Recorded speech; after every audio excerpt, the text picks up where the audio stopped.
My name is Jordan Wilson. I'm 35 years old from Madisonville, Kentucky. I've been walking with Christ clean and sober for over 7 years now. I grew up in a good Christian home, like in the suburbs. My father was a coal miner. My mom was a real estate agent. I have an older brother. I had a good upbringing. My parents brought us to church. My dad was my baseball coach, my basketball coach. And I remember walking with the Lord at a young age. I remember I would go to school all day. After school, I would do baseball conditioning.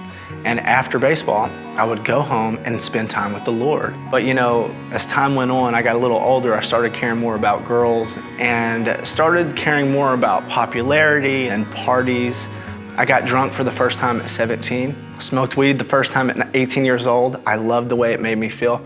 Once high school was over and I wasn't in a relationship anymore, I thought I need to find purpose, and I couldn't find it in anything. Really what I was doing is I was trying to fill a God-sized hole in my heart that no woman, no amount of money, no position could ever fill. But when I first tried pain pills, that gave me that synthetic feeling of happiness.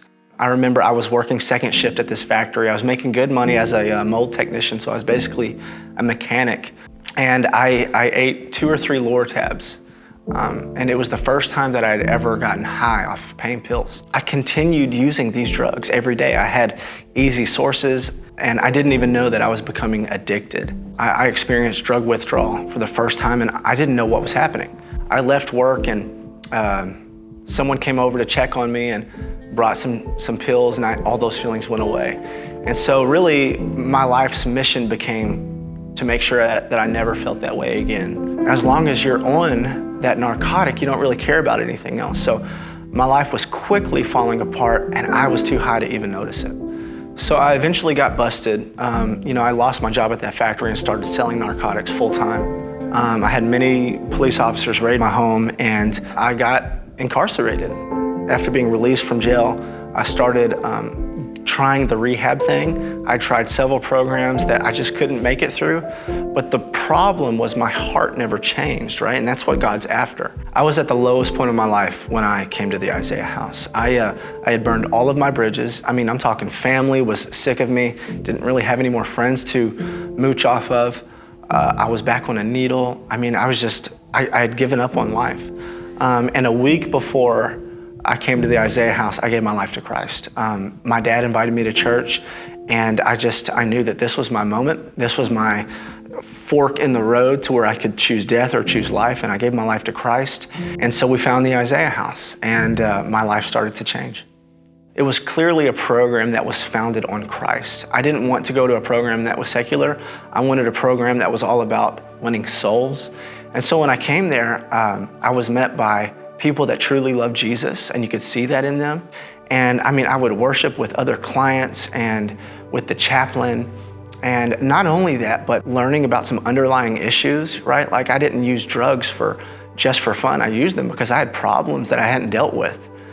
So meeting with my clinician, and then of course the camaraderie. I met friends that were after the same goal as me. The Isaiah House gave me so many opportunities to figure out who I am. The first time I ever shared my testimony was because someone asked me to, a staff member asked me to, and they continued to ask. And so I became a pretty good public speaker because of that, because of all of the opportunities. But not only that, they saw something in me I didn't see in myself, and they gave me a job at the Isaiah House. My first job was working in case management. Then eventually they put me in public relations, and that was my spot, man. Before coming to the Isaiah House, I didn't know anything about me. I didn't know that I was an extrovert. I didn't know that I was a people's person.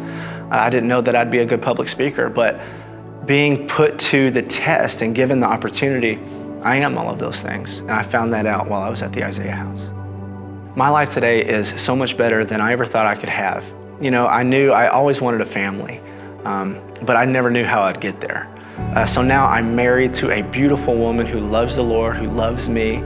I have 2 beautiful kids. I have a 4-year-old son and a 2-year-old daughter.